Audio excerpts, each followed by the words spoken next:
Ibu belajar, Ibu. Siapkan diri. Iya, dan Romo. berpegang kepada perkataan yang benar, yang sesuai dengan ajaran yang sehat, supaya ia sanggup menasehati orang berdasarkan ajaran itu dan sanggup meyakinkan penentang-penentangnya. Yang pertama harus dibuat adalah berpegang dulu pada ajaran yang benar, Ibu. Artinya bertekun dalam ajaran yang benar itu dulu. Kalau tidak, bagaimana meyakinkan para penentang? Iya, Santo iya. Petrus bilang dalam 1 Petrus 3 ayat 15-16 gitu. 1 Petrus 3 ayat 15 dan 16. Tetapi kuduskanlah Kristus di dalam hatimu sebagai Tuhan, dan siap sedialah pada segala waktu untuk memberi pertanggungan jawab kepada tiap-tiap orang yang meminta pertanggungan jawab dari kamu tentang pengharapan yang ada padamu. Tetapi haruslah dengan lemah lembut dan hormat, dan dengan hati nurani yang murni, supaya mereka yang memfitnah kamu karena hidupmu yang saleh dalam Kristus menjadi malu. Pertanggungjawabkan dahulu dengan kuduskanlah Kristus di dalam hatimu. Ibu, bisa mengerti di situ? Iya. Sekarang, Bisa, Romo. metodologi yang harus kita buat. Kita akan berhadapan dengan orang-orang yang setiap hari omong tentang tema-tema yang bodoh dan lain bagi Santo Paulus, ya, oke? Kita ambil di 2 Timotius yang sama. Angkat tadi 2 Timotius yang sama tadi 1 Petrus ya. 2 Timotius 2 ayat 23 sampai dengan 26. Panggilan etis untuk semua para pewarta Katolik dari Santo Paulus. 2 Timotius 2 ayat 23. Hindarilah soal-soal yang dicari-cari, yang bodoh dan tidak layak. Engkau tahu bahwa soal-soal itu menimbulkan pertengkaran. Sedangkan seorang hamba Tuhan tidak boleh bertengkar, tetapi harus ramah terhadap semua orang. Ia harus cakap mengajar, sabar, dan dengan lemah lembut dapat menuntun orang yang suka melawan, sebab mungkin Tuhan memberikan kesempatan kepada mereka untuk bertobat dan memimpin mereka sehingga mereka mengenal kebenaran. Dan dengan demikian, mereka menjadi sadar kembali karena terlepas dari jerat iblis yang telah mengikat mereka pada kehendaknya. Karena itu kalian lihat di dalam dialog atau diskusi dengan pendeta Melatuk, saya memilih diam kapan saya harus masuk untuk mempertanggungjawabkan iman. Tidak teriak, tidak buat attitude yang lain dengan disposisi saya untuk mendengar dan semuanya. Justru seperti inilah engkau dianggap tidak tahu apa-apa. Saya lebih memilih untuk itu. Dan kalian yang dengar dan lihat, kalian tahu, kalian memutuskan bagaimana yang mempunyai akurasi dalam data dan semuanya. Oke, karena itu teman-teman, butuh etika pewarta digital untuk Katolik. Tolong semua Katolik yang ada di sini. Saya rangkumkan 2 dokumen dari Nuevo y Viejo yang Paus Fransiskus punya 28 Januari 2025 sebelum ia meninggal, dokumen terakhir. Dan juga dari Humanitas yang barusan dikeluarkan oleh Paus Leo.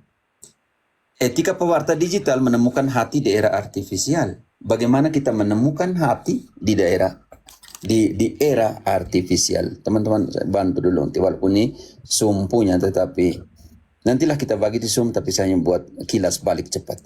Menjadi saksi yang menghidupkan di benua ke-6, benua digital, tanpa kehilangan arah dan kehilangan jiwa. Jadi selalu punya jangkar dan salib di dalam dunia pewartaan digital. Tanpa harus diombang-ambingkan oleh uang, oleh nama besar.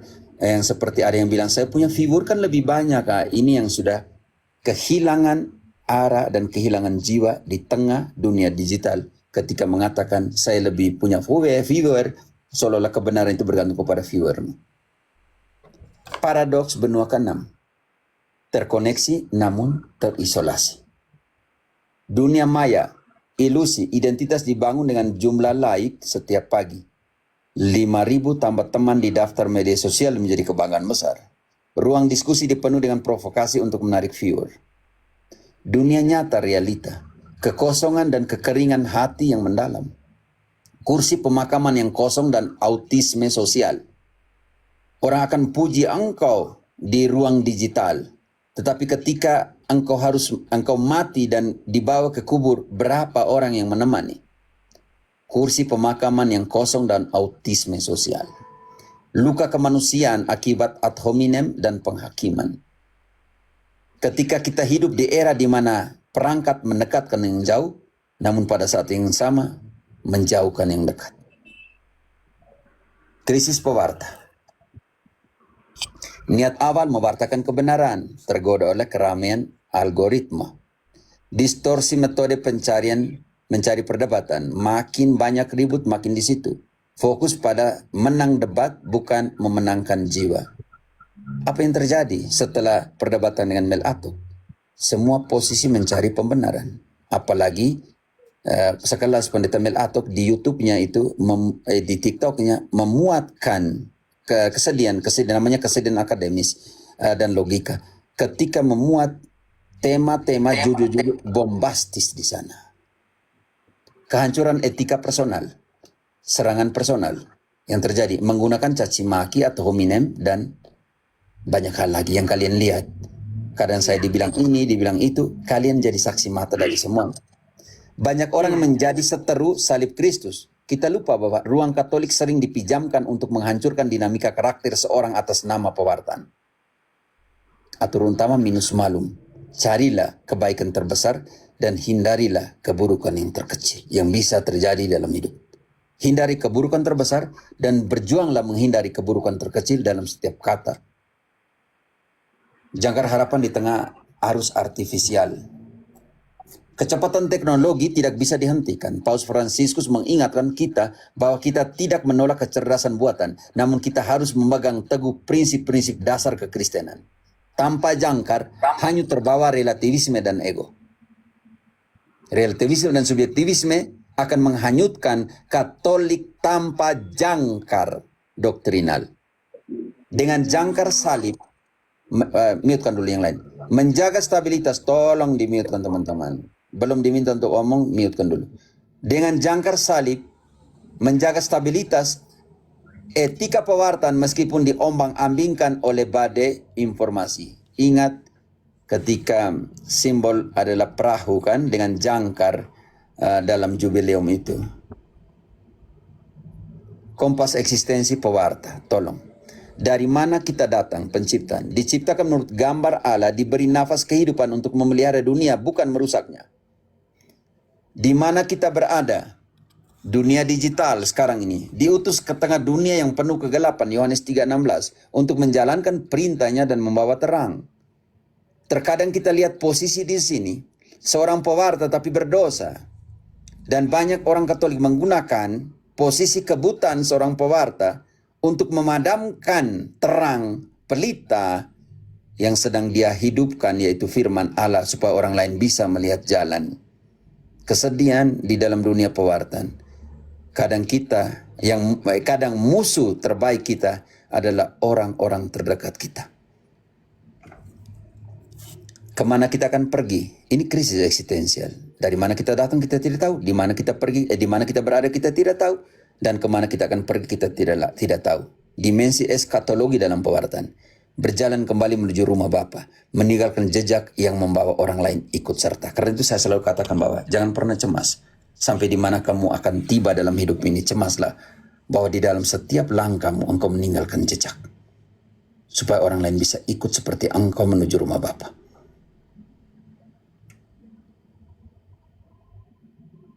Arsitektur jiwa, mandat memelihara. Bentuk fisik, debu tanah, Kejadian 2 ayat 6 dijadikan dari debu tanah, rapuh dan tidak berarti tanpa Allah. Karena itu Allah menghembuskan nafas kehidupan, konstruksi interior. Roh Kudus memberikan kita otoritas kehidupan. Di dalam Kejadian 2 ayat 6 sangat jelas bahwa Allah membuat manusia dari debu tanah, lalu menghembuskan rohnya, dan manusia dikatakan makhluk hidup. Karena itu yang namanya mandat ekologi. Menempatkan Taman Eden benua digital untuk mengusahakan dan memelihara, bukan untuk menghancurkan karakter sesama. Jika tugas kita memelihara, kita tidak punya hak menghancurkan orang lain dalam hidup kita. Pergeseran paradigma dari ego ke eko. Ego menggenggam dan menyetir semua hal ke dalam diri sendiri. Pandangan melihat orang lain sebagai proyek atau target, bukan hanya debat, tetapi juga secara ekonomi.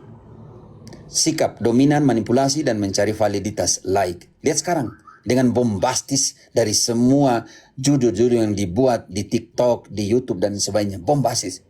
Kalian pernah lihat di saya punya TikTok, kalian pernah lihat di saya punya Hero Apologet Katolik di Facebook, kalian pernah lihat di saya punya YouTube, Epifani, membuat kontra atak yang kita bilang itu serangan balik terhadap apa yang mereka katakan tentang saya. Tidak. Kenapa? Karena itu bukan saya mencari validasi. Kebenaran tidak perlu mencari validasi. Kebenaran akan berbicara dari objeknya sendiri, yaitu kebenaran. Ini yang kita lihat, orang pola-pola mentalitas ego di dalam pewartaan digital. Mentalitas ekologi, gaung. Memberikan gaung ke bawah. Karena itu katekis dari kata katekistein yang artinya memberikan gaung ke bawah. Fokus menjadi bagian kecil dari harmoni seluruh ciptaan, Laudato Si. Pandangan melihat orang lain sebagai sesama pesiara. Sikap memantulkan kebaikan Allah, gaung supaya orang lain bisa mengikuti gaung yang sama. Gaung mengajarkan bahwa jika kita memantulkan caci maki, dunia akan mencaci maki. Jika kita memantulkan kasih, dunia akan menggaungkan cinta.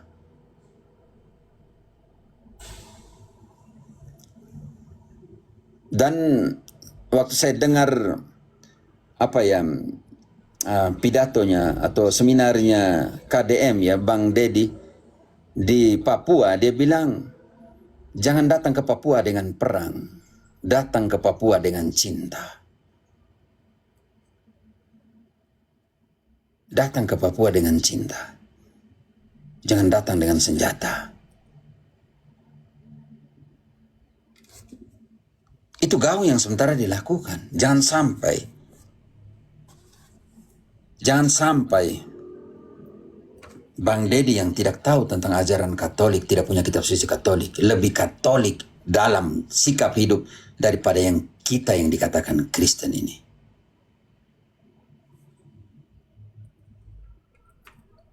Empat, arkotipe netizen, sikap kita di dunia maya. Mau seperti apa? Udang, tidur nyenyak hangus terseret arus, algoritma, hidup dari toksisitas dan gosip di dasar, karena di sini udang menyimpan semua kotoran di kepalanya. Jangan sampai dunia digital membuat kita hidup dalam ekstrim penabungan kotoran di kepala kita.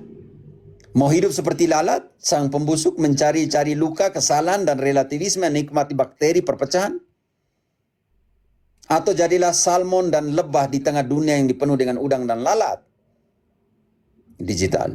Salmon, sang pejuang, berani berenang melawan arus yang kotor demi melahirkan generasi baru di perairan yang jernih. Lebah, sang pembangun, mencari nektar kebenaran, menciptakan madu kebaikan, dan dengan tegas membela sarangnya.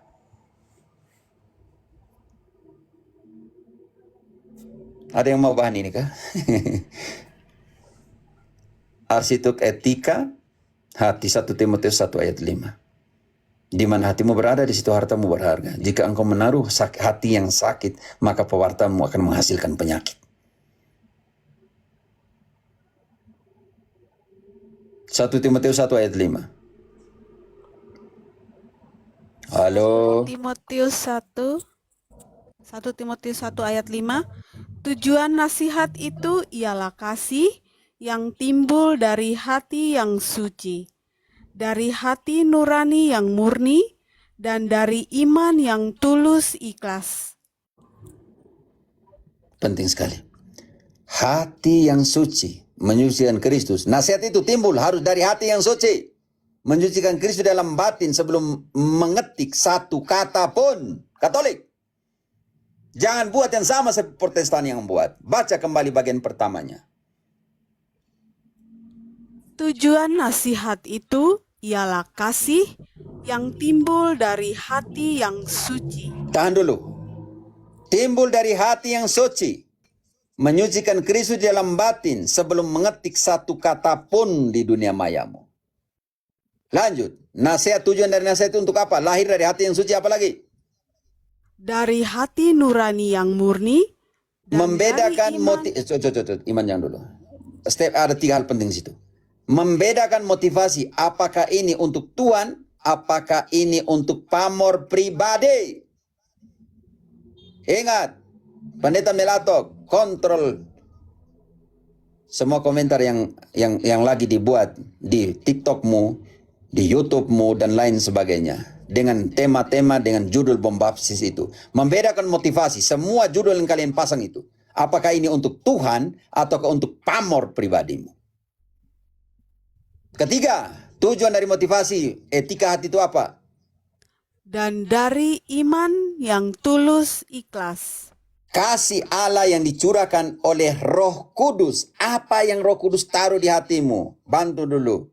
Ginting, Roma 5 ayat 5. Apa yang Roh Kudus taruh di dalam hati kita? Roma 5 ayat 5. Dan pengharapan tidak mengecewakan, karena kasih Allah telah dicurahkan di dalam hati kita oleh Roh Kudus yang telah dikaruniakan kepada kita. Nasihat yang menghidupkan. Pewartaan yang keluar dari mulut atau jarimu di dunia digital. Jadi kan ketik banyak yang di sini tuh. Yang ramah dan menuntun, bukan mengutuk. Ingat, ini frase saya selalu bilang. Di mana hatimu berada, di situ hartamu berharga. Ini saya punya kalimat, selalu saya pakai kalimat ini. Dimanapun, apapun, selalu di situ. Di mana hatimu berada, di situ hartamu berharga. Jika engkau menaruh hati yang sakit dalam pewartaanmu, maka pewartaanmu akan menghasilkan penyakit. Attitude etika hati. Model rumah kaca, kekudusan yang transparan. Penginjil ada rumah kaca untuk pertumbuhan kekudusan. Apa yang tumbuh di dalam terlihat jelas dari luar. Karena itu dia taruh cinta di dalam hatimu. Karena itu di dalam 1 Petrus tadi 3 ayat 15. Kuduskanlah Kristus di mana? Ginting engkau yang baca tadi. 1 Petrus 3 ayat 15. Kuduskanlah Kristus di dalam 1 Petrus 3 ayat 15. Kalian punya daya ingat ini parah juga ya. Semua yang di sini, oke. Kuduskanlah Kristus di dalam mana? Ayo, yang type lebih bagus lagi kalau. Baca. Ya, tetapi kuduskanlah Kristus di dalam hatimu sebagai Tuhan. Oke, Dan cukup. siap sedialah. Yang pertama, kuduskanlah Kristus di dalam hatimu sebagai Tuhan. Dan siap sedialah untuk apa? Dan siap sedialah pada segala waktu untuk memberi pertanggungan jawab kepada tiap-tiap orang yang meminta pertanggungan jawab dari kamu tentang pengharapan yang ada padamu. Karena itu kita butuh apa, Erlin? Efesus 1:18. Efesus 1 ayat 18. Dan supaya ia menjadikan mata hatimu terang, agar kamu mengerti pengharapan apakah yang terkandung dalam panggilannya, betapa kayanya kemuliaan bagian yang ditentukannya bagi orang-orang kudus. Oke, penginjilan rumah kaca untuk pertumbuhan kekudusan. Apa yang tumbuh di dalam terlihat jelas dari luar. Ke dalam, membantu orang lain menemukan Yesus akan membuatmu berlutut dan mengklarifikasi imanmu sendiri. Yang berlutut di hadapan Allah mampu berdiri di hadapan dunia. Keluar. Kesaksian hidup menyeret orang lain. Kata-kata bisa menarik, tetapi teladan hiduplah yang mengubah hati orang lain. Karena itu, Santo Paulus di dalam 1 Timotius 4 ayat 16 mengatakan, awasilah dirimu sendiri dan awasilah ajaranmu. Dengan berbuat demikian, engkau menyelamatkan dirimu sendiri dan orang-orang yang mendengarkannya. Kita tidak bisa memberi dari wadah yang kosong. Mengasah kapak etika tanggung jawab. Selesai kan? Tidak usah ya? Lagi 3 halaman. Tidak usah kah? Tidak usah sih. Selesaikan atau tidak usah? Lanjut. Selesaikan atau tidak usah? Awasilah jarimu tadi. Awasilah jarimu dan apa yang kau ketik. Sebab dengan berbuat demikian engkau... Lanjut, Romo. Lanjut sedikit. Oke, sekarang rumah kaca tadi sudah. Sekarang kita lihat di proses kedua, mengasah kapak etika tanggung jawab. Di abad ke-21, etika ketaatan harus disandingkan dengan etika tanggung jawab. Kita wajib membekali diri. Ingat, penting sekali. Aksi yang kita selalu pakai, tetapi butuh refleksi, learning, action, kembali berefleksi, baca kembali, aksi. Ini sirkulus, lingkaran dalam pengertian ini. Analogi penebang pohon. Penebang pertama terus menebang tanpa henti, hasil semakin menurun karena kapak menumpul. Penebang kedua beristirahat 1 jam setiap hari untuk mengasah kapak, hasil tetap konsisten dan maksimal. Pertanyaan saya, kapan pewarta Katolik melakukan studi dan refleksi setiap hari? Kalau tidak, kita adalah penabang pertama yang tiap hari tebang, tidak pernah asah. Jangan terus berdebat di ruangan maya tanpa pernah berhenti untuk berdoa, membaca kitab suci, dan memperbaiki metode. Iman butuh pembelajaran. Lihat semua itu buku-buku yang ada di sana itu. Di bawah, lantai, di situ, di sini. Tolong, Katolik. Dan kita adalah murid. Tuhan mengutus murid, bukan Tuhan mengutus guru. Tetapi murid yang mengajar, supaya status murid kemuridanmu selamanya. Murid yang mengajar, tetapi murid selalu yang mendengarkan Tuhan. Yang belajar dari dia. Tujuan pewartaan, memperkenalkan bukan mengalahkan.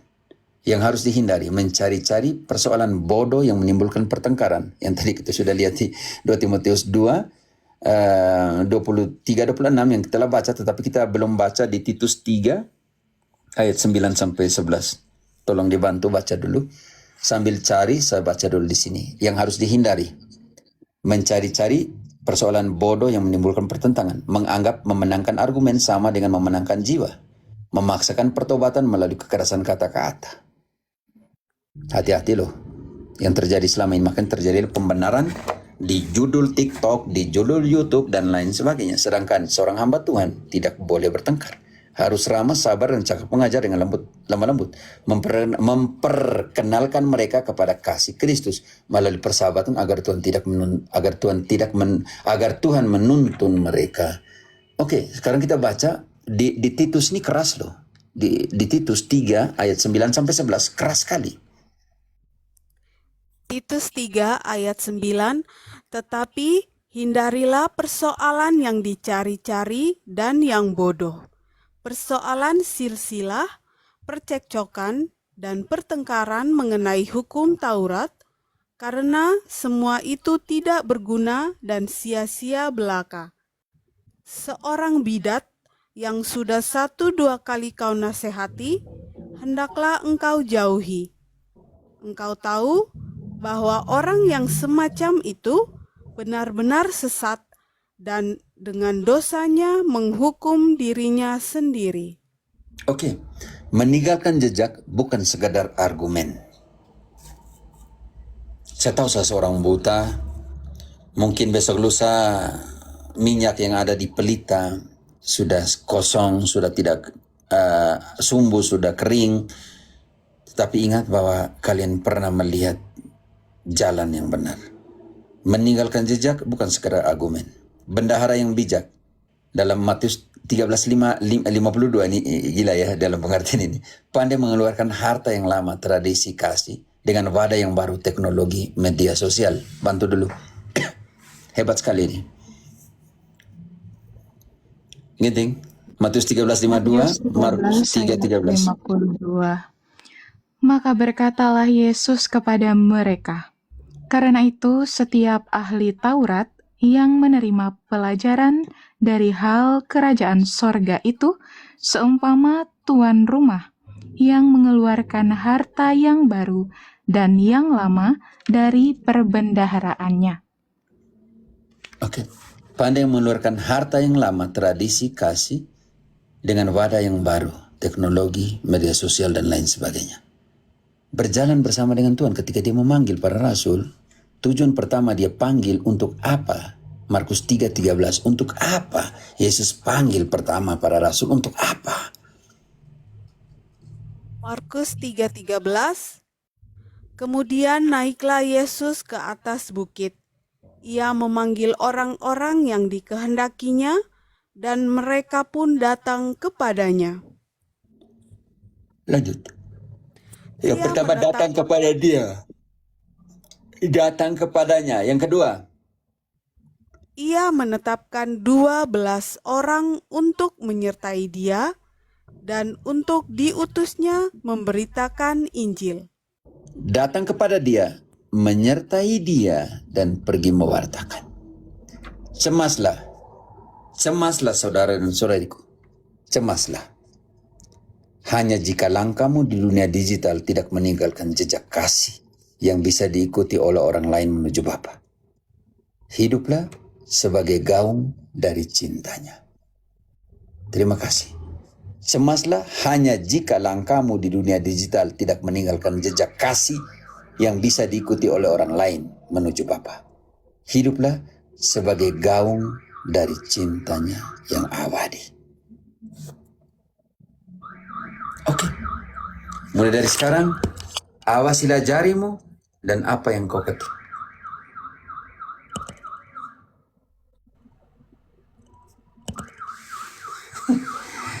Oke, teman-teman. Begitu Ibu ya? Terima kasih. Ya, Sebenarnya saya Romo. tidak mau masuk ke etika digital karena ini bahan untuk Zoom, tapi untuk pengajaran. Ya, Romo.